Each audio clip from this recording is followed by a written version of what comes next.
Hello, everyone. Thank you for tuning in to the Easy Peasy Show brought to you by Sportasonic. You can listen to every episode of the Easy Peasy Show on Spotify, Apple Podcasts, YouTube, or anywhere else you usually listen to your podcast on. Once again, thank you for tuning in. Now let's get into the episode.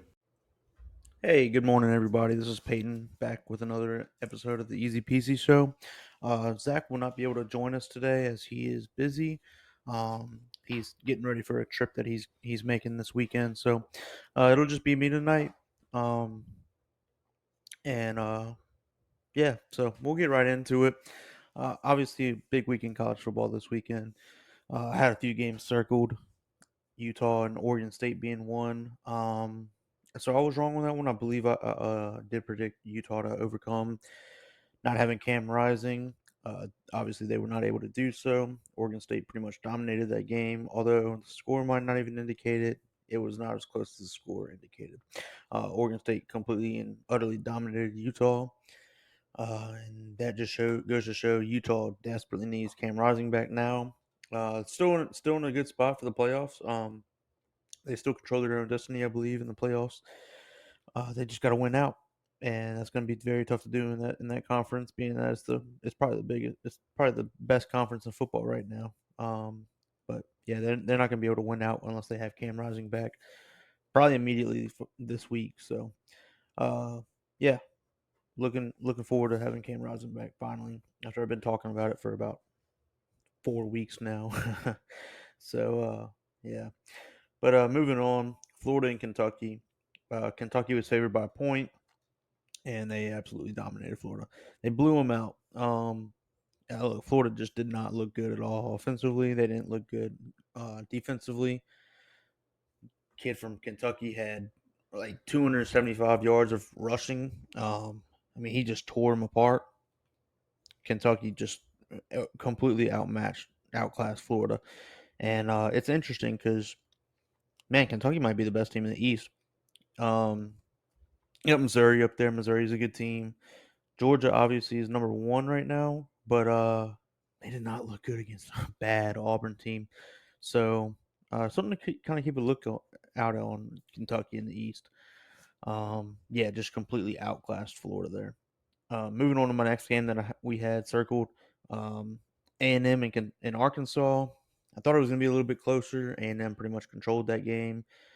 Arkansas's offense really could not get anything going. KJ Jefferson, of course, after playing LSU and looking like a Heisman contender, he looked very average, below average at that, against not even a very good defense in A&M. So I think that goes to show you a lot about LSU's defense. But we'll get on into that in a little bit. But yeah, A&M completely outclasses Arkansas on that one. Moving on, Kansas at Texas. Huge news coming out of that game that Jalen Daniels would not be ready to go in that one against Texas. And nevertheless, Kansas really did keep it close for a while there. It feels like that's kind of the thing with Texas is they keep it close. They can't really pull away from their opponents, and right at the end, it just seems to be. I mean, they just blow them away in like the last 10 minutes of the game. So good on Texas, another good win for them. Obviously, would have liked to see Jalen Daniels play in that one, but yeah, Kansas. Look, Kansas is a lot better than they have been. So props to Leopold over there at Kansas. He's doing a great job. Moving on to my next game, Notre Dame at Duke. Um, Man, a lot closer of a game than I thought it would be. Notre Dame was favored by 5.5. Obviously, they won 21-13, or no, 21-14. I'm sorry. Um, Yeah, it was, and it took a late score for Notre Dame to win that one. Man, it was a really good game. Duke is a lot better than I realized. Man, I really like them in the ACC. They might actually win the ACC this year. So, um, yeah, watch out for Duke. Huge game for them. And then finally, the last game that we kind of covered before the weekend was LSU at Ole Miss. And oh man, being an LSU fan, this game was severely disappointing. Um, we Zach and I alluded to a lot of points being scored in that one. Never could I have imagined that it would be over 100 points between the two teams. Um, I mean, dude, there was just no defense whatsoever. It was embarrassing for really both defenses, but more so as an LSU fan, it was just embarrassing to watch um, that game play out. And really, I put that loss on a lot of the coaching. When that's news for another day, I suppose. Since we're not just a LSU podcast, but we are an everything podcast. So, um, yeah, just severely disappointing game if you're an LSU fan. Exciting that you won the game if you're an Ole Miss fan, but I mean, it still leaves a lot to be desired. You gave up 49 points and blew a 21 nothing lead, 14 nothing lead. I can't recall exactly how bad it was, but it was pretty bad. Um, so that win leaves a lot to be desired if you're an Ole Miss fan. But you know how the saying goes: winning covers a multitude of sins. That's kind of what LSU's been doing the past few weeks, giving up a lot of points. Defense hasn't really looked great, but they've won. So it's like, oh well, we can get by with it. Well, you couldn't do it this week, so just an abysmal loss for LSU. And they really had the game won. So props to Jaden Daniels though, dude, balled out again. This is the third week in a row, fourth week in a row that Jaden Daniels has really, really, really stepped up. He had good stats on the Florida State game, but I'm not gonna say he balled out in that one. If you watch the game, you gotta know he missed a lot of throws, but since that game, he has turned into a different quarterback. Eh, Brian Kelly, this is a shot at you. Get that man a defense. He's playing like one of the best quarterbacks in the country. I think LSU is the fourth rated offense in the country right now, but they're the 117th rated defense. That cannot happen at a Division One school like LSU. It cannot happen at LSU, who claims to be DBU. It cannot happen if you're most of your notable alumni are defensive players. That cannot happen. Something needs to change immediately. That's look. That was my little mini rant there. Things need to change out there, but yeah, just a terrible loss for LSU. Um, but man, look, college football. I really don't know who the best team is right now. I mean, you got Texas, you got Michigan, you got Georgia, but I mean, like I said, Texas keeps it keeps the game interesting until maybe the last 10 minutes, and then they kind of pull away. Georgia is undefeated, but they almost lost to a bad Auburn team. Now that is a rivalry game, I'll say that, but man, Auburn is really, really bad. So that's not a very good look for them. Washington had a pretty mundane performance this week. USC looked, I mean, they almost blew a 41-14 lead. They ended up winning 48-14. Um, Michigan still hasn't played anybody great, and I mean, they still haven't looked amazing yet. Oregon got off to another slow start against Stanford. Um, Ohio State, their offense still hasn't joined the party yet. Notre Dame, they look good, but there's still some holes there. Florida State still winning games, but didn't look great. I mean, they didn't play this past weekend, but still haven't looked great in their last few outings. Got a lot to work on there. Um, Oklahoma looks good, but they've kind of struggled with some inferior opponents. So Iowa State hung around in that game, and they had no business doing so. We'll find a lot out about both of those teams, Oklahoma and Texas, this weekend when they play. So yeah, look, the transfer portal really has done wonders for college football. It's really spread out the talent in college football, and it's good for the sport. Honestly, your team might not be as dominant as you'd like them to be, especially if you're an Alabama fan. But I mean, if you really take a step back and look, this is good for the sport. You got upsets everywhere. You got Group of Five schools competing with Power Five schools. You got teams like Missouri coming up, doing really well. It's just evening out college football. Games are a lot closer now. I mean, of course, you'll still have your blowouts, but um, games are a lot closer now. More schools on the map now for players. I think it's a really good thing. I think you need to clean up a few things with NIL, But and the transfer portal itself, I think there's definitely some kinks to be worked out there. But I think that they'll eventually make those changes, and I think I think it's a really good thing for college football. So yeah, that's a great thing for college football, I believe. But yeah, overall, I just don't think that there's I don't think that there's any team in college football that's just going to go out and dominate every other team like there has been in years past, and I think that's a good thing. So, but yeah, we'll move on to NFL. This will probably be a pretty short episode, being that there was no UFC event this weekend. By the way, um, and I mean, really, there wasn't a whole lot going on this weekend in terms of NFL. Um, excuse me, excuse me, sorry. So, in the NFL Thursday, you had the Lions Packers game. Lions absolutely dominated the Packers. Dan Campbell looks great. The Saints that loss to the Packers last week makes it even look more devastating. So props to the Lions. They look good. Dan Campbell's got them dudes rolling. Packers got out of a rut just to get right back in one. So that kind of sucks for Packers fans. But next, the Buccaneers Saints. Oh, man. And as disappointing as the LSU game was, this might have been even worse for me. The Saints obviously dropped that one 26-9, and Derek Carr did indeed play. Their starting quarterback, who was questionable to play with an AC joint injury. He did, in fact, play. And I don't like to use that as an excuse for subpar performance because, I think Derek Carr is a subpar quarterback in terms of the NFL level already. Then you add on to an injury, but if you're good enough to play, you're good enough to play. I mean, you can't be missing throws. You can't be. I mean, 9 points is abysmal. That can't happen against a division rival at home. You have Michael Thomas, Chris Olave, Alvin Kamara comes back. You have Rashid Shaheed, Jawan Johnson, Taysom Hill if you need him. I mean, this offense was supposed to be solid, and it's just trash. Honestly, there's no other way to explain it. It's trash.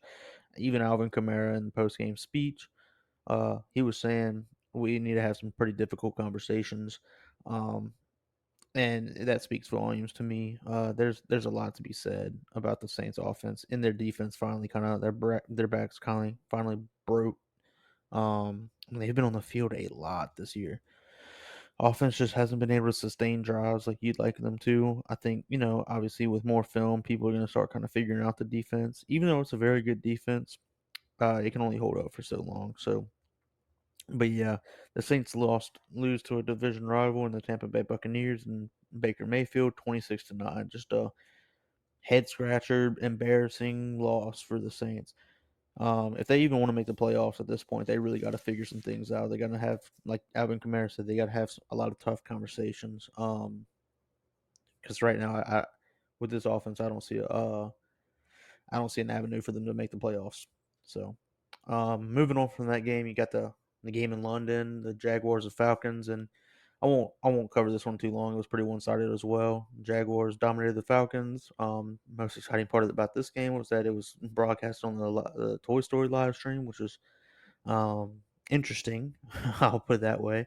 I'm not a fan necessarily, but I think it's a pretty cool concept to in real time use the players as like toys on Toy Stories. So that was a pretty cool concept. However, it was a little strange also at the same time. But yeah, that was the most exciting part of this game.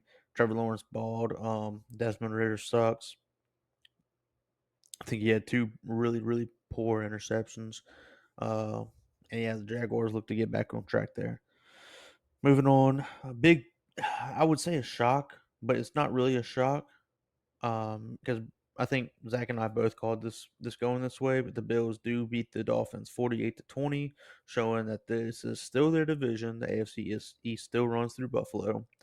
Um, and yeah, it's kind of a head scratcher for Miami fans, being that you scored 70 last week, and then you come out and you get beat by 28. Um, I mean, law of averages is a real thing. I genuinely believe in that. Um, and it kind of played out here. Also, the Bills are just really, really good defensively. over like just both sides of the ball, they're a very, very good team. So very tough team to beat, especially when Josh Allen's making good decisions, playing his brand of football. They're a very, very hard team to beat, especially in Buffalo, which is where this game took place. In Miami, I think Miami takes it, but yeah, if Buffalo gets home field advantage in the playoffs, I think they ended up at least back in the championship game. So sucks if you're a Miami fan that this is how your first loss went. Sucks if you're a Bills fan and you just lost Tre'Davious White, huge, huge part of that defense who just came back from another major injury. I believe he tore his ACL. So, really tough news for him, tearing his Achilles. Um, but yeah, moving on to the Sicko Bowl of the week. The Broncos took on the Bears at Soldier Field in Chicago, and the Bears. Look, Justin Fields really, really did well. I mean, he finished 26, no, 28 of 35 for 335 yards, 4 touchdowns, and only 1 interception. Um, really outdueled Russell Wilson, who finished with less yards, less completions. Now he did have less attempts, but in less touchdowns. He didn't throw a pick, but I think that pick was at the end. Justin Fields really did well. Their defense kind of sold on them at the end. They were up 28-7, blew that, lost 31-28. Oh man, and coaching decisions kind of haunted them that game. I believe they had the ball in deep into Denver territory, and they they decided not to kick a field goal. They decided to go for it on fourth down, and they didn't get it. Broncos drive down the field, they kick a field goal, and that ends up being the game winner. So, um, yeah, I mean, look, Justin Fields, he's definitely hearing the hate for him. Maybe he kind of responded there. Maybe he can grow off of this. Now, the Broncos remain horrible on defense, so maybe that's what Fields needed, but we'll see. Moving on, Ravens and the Browns. Browns defense finally kind of got their butts kicked. They lost 28-3. Obviously, Deshaun Watson did not play this game. It was Dorian Thompson Robinson. As a scorer would suggest, he did not play the greatest brand of football. He is just a rookie. He's kind of raw still, coming out of UCLA there. Um, really tough spot to put him in against a division rival. But hey, sometimes it is what it is. So yeah, Ravens usually take care of business there, as I kind of projected. And I believe Zach also projected it. He said the law of averages came back into play with the Cleveland defense being so great, and they got kind of torched up a little bit. So yeah, good for the good win for the Ravens, who are now my favorites to win the AFC North. I think that kind of goes without saying. Bengals have been trash, and we'll move into that game now. Bengals do lose to the Titans 27-3. Joe Burrow continues to struggle. Just the offense in general, and the frustrations running kind of flowing over to the public now. Jamar Chase says he's always open. He's always effing open. Maybe throwing some shots there at Burrow, which look, I mean they're best friends. They got to figure something out though. If Joe Burrow's too hurt to throw the ball correctly, or they can't use him to what they want, something's got to be done. If it's the play calling that they're not comfortable with, something needs to be done. They need to have some tough conversations, as do the Saints. Um, but yeah, this offense is much too talented to be this bad. So I expect them to kind of figure things out, though. Jamar Chase and Joe Burrow are way too close friends, and that offense, like I said, is just way too talented to be this bad. So they'll figure things out, I believe. If not, I mean, it is what it is. You lose T. Higgins at the end of the year, probably. Um, we will you do a sign and trade? I don't know. We'll see. I think T. Higgins does like Cincinnati, but I mean he wants to get paid at the end of the day. So moving on, the Steelers and Texans, and again, as I referenced a few weeks ago, I really like what D'Amico Ryans is building over there in Houston. They demolish the Steelers 30-6. Steelers offense just never could get anything going. Um, yeah, I mean, what else can I see? C.J. Stroud balled again. C.J. Stroud looks very, very promising.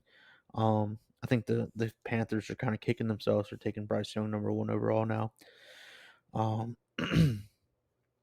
So yeah, really like what D'Amico is building in Houston. Don't think it's their time this year, but coming soon, I believe they will be a force in the AFC South. Moving on, the Vikings finally get their first win against the struggling Panthers, who are, I believe, they are still winless. Yeah, they're 0-4 this year. Um, so kind of like I said, I believe the Panthers are probably kicking themselves for taking Bryce Young over C.J. Stroud, who seems to be the more NFL ready quarterback at this point in time.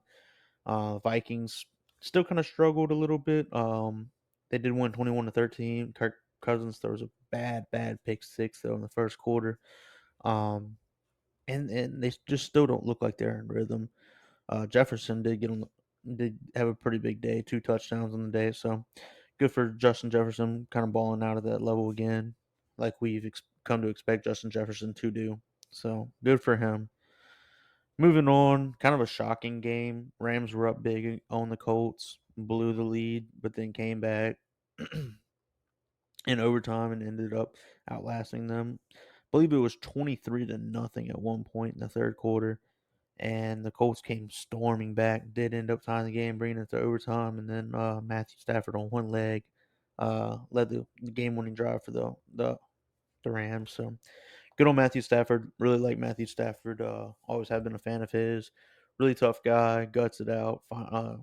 Finds his guy and then or for a touchdown in overtime. So to get the win over the Colts, who were not the greatest team, but have been playing pretty well. So good on the Colts too.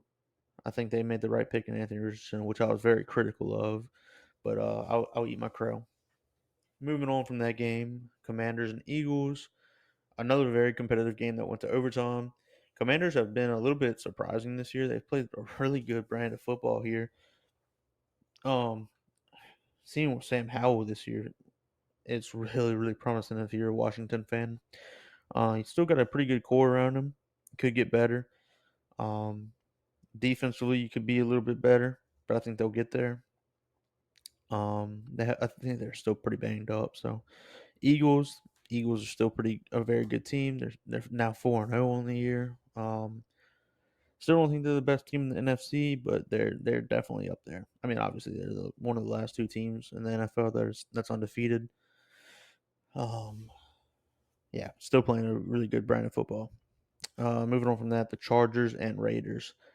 I mean, dude, Khalil Mack. It's hard to not talk about Khalil Mack in this game. Playing against his former team, he went nuts. He finished with 6 sacks. Um, and I mean, which is crazy because it feels like I haven't even heard Khalil Mack's name in like the past 3 or 4 years. So yeah, hey, welcome back, Khalil Mack. Now it'll be interesting to see if he continues that or if he kind of falls off again after this. But yeah, nevertheless, 6 sacks, a historic performance for him. The Chargers do outlast the Raiders. Asante Samuel Jr. makes an outstanding interception in the end zone to win the game for the Chargers, who again were up big, almost blew the game. Justin Herbert, I don't know, man. I don't know if just doesn't have a clutch gene or just has horrible luck or what, but I mean, it just doesn't seem like he's ever been able to like just put the game on ice himself. So kind of something to look for in his career. Moving on, Cowboys just dominant. The afternoon slate was just a little bit boring. Um, I mean, the Cowboys and the 49ers just obliterated their competition. Cowboys beat the Patriots 38-3. 49ers beat the Cardinals 35-16. Both those teams, we know the Cowboys are an elite football team. We know that the 49ers are probably the best team in the NFC. What I believe is the best team in the NFC. Um, Now, I think they play the Eagles this weekend. No, they play the Cowboys. Um, and that'll be a good game. But I do think the 49ers are the best team in the NFC right now. So it's hard to see them losing anytime soon. Um, yeah, props to them. Christian McCaffrey going off. Brock Purdy looks good. Defense looks good. It's another well-oiled machine down there in San Francisco. So look out, NFL. Moving on to Dallas. Another well-oiled machine in Dallas. I mean, they look really good except for that one hiccup against the Cardinals. and look, it happens. It's the NFL, but I do think the Cowboys are a good team. I still don't think they're Super Bowl contenders, but hey, we'll see. Maybe they turn it up come playoff time, but they still do have to win a tough division, the NFC East, with the Eagles and the Commanders and the Giants still in there. Who they're not? I mean, they're not. Giants and Commanders might not be the greatest teams, but they've been playing some good ball, and they're no easy outs. So pretty tough division there in the NFC East. We'll see how the Cowboys fare. And then the nightcap, the Chiefs and Jets. Chiefs kind of got a little bailed out there at the end with the Patrick Mahomes 3rd and 22 run.